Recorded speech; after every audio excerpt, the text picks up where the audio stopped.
से निवेदन आग्रह करते हैं तो वो शक्तियां तुरंत काम करती हैं। क्यों करती हैं पता है? क्योंकि उस बच्चे ने, उस भगत ने उन शक्तियों को इतना जागृत कर रखा है कि वो तुरंत काम करती है।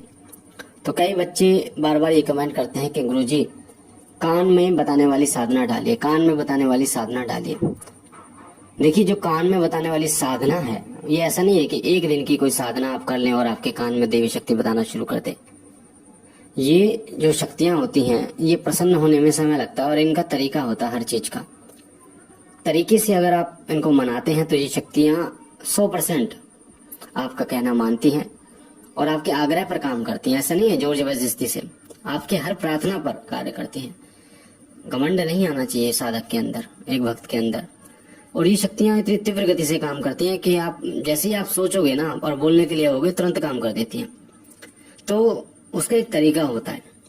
अगर आप सोचो सिर्फ और सिर्फ आप एक दीपक जलाएंगे उसी से सारी चीजें हो जाएं, तो ऐसा संभव नहीं है।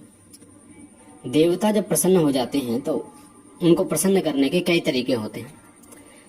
और आपको ये जानना होगा कि जब आप पूजा शुरू करते हैं तो आपके साथ होता क्या है। शुरुआत में आपके साथ क्या होता है? शुरुआत में आपको अनुभव नहीं होते। पता है क्यों नहीं होते? क्योंकि शुरुआत में जो शक्ति आप जिसकी पूजा कर रहे हैं, वो शक्ति काफी समय लेती है आपके शरीर का शुद्धिकरण करने में। उस शक्ति के अंश, उस शक्ति की ऊर्जा आपके पास आती है, 100% आती है जब आप पूजा करते हैं। अदृश्य रूप से आती है, आपको दिखाई नहीं देती, पर वो शक्ति आती है वहां पर। और आप जब पूजा कर रहे होते हैं, जितनी भी देर आप पूजा करते हैं उतनी देर आपके शरीर और आपके मन को शुद्धिकरण करने की कोशिश करती है। तो लगभग 1 महीना 2 महीना, या कई लोग अगर ज्यादा करते हैं तो 15-20 दिन में उनके शरीर का शुद्धिकरण हो जाता है, जिससे वो देवी शक्ति उनके शरीर में वास कर सके। क्योंकि देखिए, शरीर को ही मंदिर बताया गया और देवी शक्तियां, पवित्र शक्तियां पवित्र शरीर में ही वास करती हैं। जो पवित्र शरीर होता है उसी में वास करते हैं। तो सबसे पहले वो आपको पवित्र करने में समय लगाती है, जिससे आपको थोड़ा टाइम लगता है। उसके बाद जब आपका शुद्धिकरण हो जाता है तो फिर उनका एक अंश आपके पास आना शुरू होता है। एक अंश आपके पास आना शुरू होता है जब आप मात्र दीपक जला रहे हैं और पूजा कर रहे हैं, आरती कर रहे हैं। इससे एक अंश आएगा, फिर 2 अंश आएंगे, वो उस शक्ति के ऊपर है। अगर आप चाहते हैं कि ज्यादा अंश आए, क्योंकि देखिए जब ज्यादा अंश आएंगे तो देवी शक्ति जागृत होगी। जैसे एक हथौड़ा मारोगे तो लोहा कम गर्म होगा, पर बार बार हथौड़ा मारोगे तो लोहा इतना गर्म होगा कि आप उसे मोड़ सकते हैं और मनचाहा आकार दे सकते हैं। इसी तरीके से देवी शक्तियों का होता है। देवी शक्तियों को अगर आपको बुलाना है, उनके अंश रूपी ऊर्जा को इकट्ठा करना है और मनचाहा उन शक्ति से कार्य लेना है। कार्य का मतलब विनम्र स्वभाव से आग्रह कर विनती करके। तो आप चाहते हैं कि वो आप जब बोले तो काम करें, आपके कान में बताएं और दूसरों के बारे में बताएं, तो तभी हो सकता है जब आप उनके अंशों को इकट्ठा जल्दी कर लें। वरना साल 2 साल 3 साल 10 साल लोगों को लग जाते हैं। अब ऐसा क्या करें जिससे ये अंश इकट्ठे हो जाएं जल्दी? सबसे पहले आपको दीपक जलाना होगा, आरती करें, ये पहला तरीका। दूसरा तरीका है आप मंत्र जप करें जितना ज्यादा या तीसरा तरीका है भोग दें उनको। अग्यारी पे, कपूर पे भोग दें, मंदिर में भोग जरूर दें। और रोजाना भोग जो सुबह शाम लगता है वो तो है ही है। मंदिर जाएं, उनके आसपास अगर आपके मंदिर है तो वहां जाएं उनके विशेष वार पर। और उनका जो सिद्धपीठ मंदिर होता है वहां पर जरूर जाएं। साल में 1 बार जाएं या महीने में 1 बार जाएं, उनके सिद्धपीठ मंदिर में जरूर जाना है आपको। सिद्धपीठ मंदिर हर देवी या देवता का होता है, चाहे वो भगवान शिव हो, चाहे वो माता पार्वती हो, चाहे माँ काली हो, चाहे माँ दुर्गा, भगवान श्री कृष्ण, भगवान शिव, किसी के भी, सबका सिद्धपीठ दरबार होते हैं। वहां पर आपको जाना, क्योंकि सिद्धपीठ दरबार में बहुत सारी शक्तियां होती हैं उन देवता की। वहां से आप कहते हैं ना खजाना, बोरी में भरकर ला सकते हैं। वहां से बहुत सारे अंश उनके लेके आ सकते हो आप, क्योंकि जब आप जाते हो विनम्र प्रार्थना करते हो तो वहां से बहुत सारी शक्तियां आपके साथ आती हैं, अंश आपके साथ आते हैं। इस चीज को समझना होगा।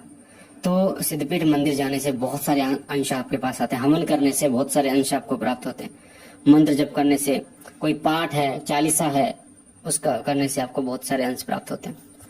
साथ ही व्रत करने से, परहेज, जो भी परहेज होते हैं उस देवी देवता से जुड़े, जैसे हनुमान जी से जुड़े परहेज होते हैं, प्याज लहसुन तामसिक चीजें, उसी तरीके से उनका भी परहेज आपको करना होता है, नियम आपको करना होता है।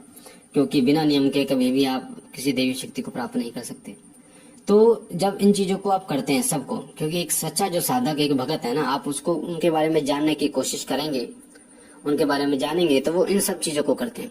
क्यों करते हैं पता है? उन्हें पता है, डायरेक्ट या इनडायरेक्ट उन्हें पता है कि देवी अंश बहुत जल्दी इससे प्राप्त होते हैं, बहुत जल्दी देवी शक्ति इनसे प्राप्त होती है।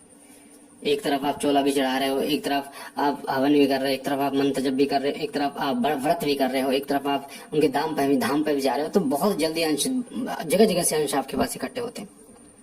तो इससे वो शक्ति बनती है और एक अपना रूप, एक आकृति वो ले लेती है और जागृत रूप में आपके सामने आ जाती है और फिर आपको वो संकेत देती है। पहले सपने में संकेत देती है, वो आपको सपने में संकेत देगी, फिर आपके दीपक में भी आपको संकेत मिलने शुरू हो जाते हैं। जैसे दीपक में फूल बनता है, लो तीव्र हो जाती है, या कोई आकृति बनती है, फूल बनता है, और आपके शरीर पर भी आपको महसूस होगा, आंखों में आंसू, बासियां बड़ी बड़ी, शरीर वाइब्रेट होगा आपका, या आगे पीछे हिलेगा, इस तरीके से सांस ऊपर की तरफ चढ़ेगा, तो और सवारी भी आ जाती है इसी बीच में।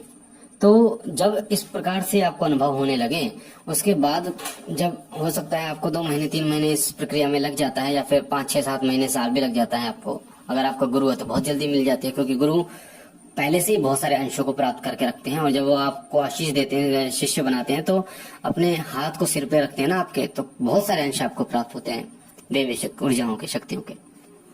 इसलिए मैं कहता हूँ कि अगर जिस देवी देवता की आप पूजा करते हैं, अगर आप उन्हीं गुरु की शरण में जाते हैं, जो उनकी भी जो जिस देवता की आप पूजा करते हैं वो भी उसी देवता की पूजा करें, तो बहुत जल्दी आपको सवारी प्राप्त होती है और बहुत जल्दी दिव्यांश मिलते हैं, दिव्य दृष्टि खुलती है।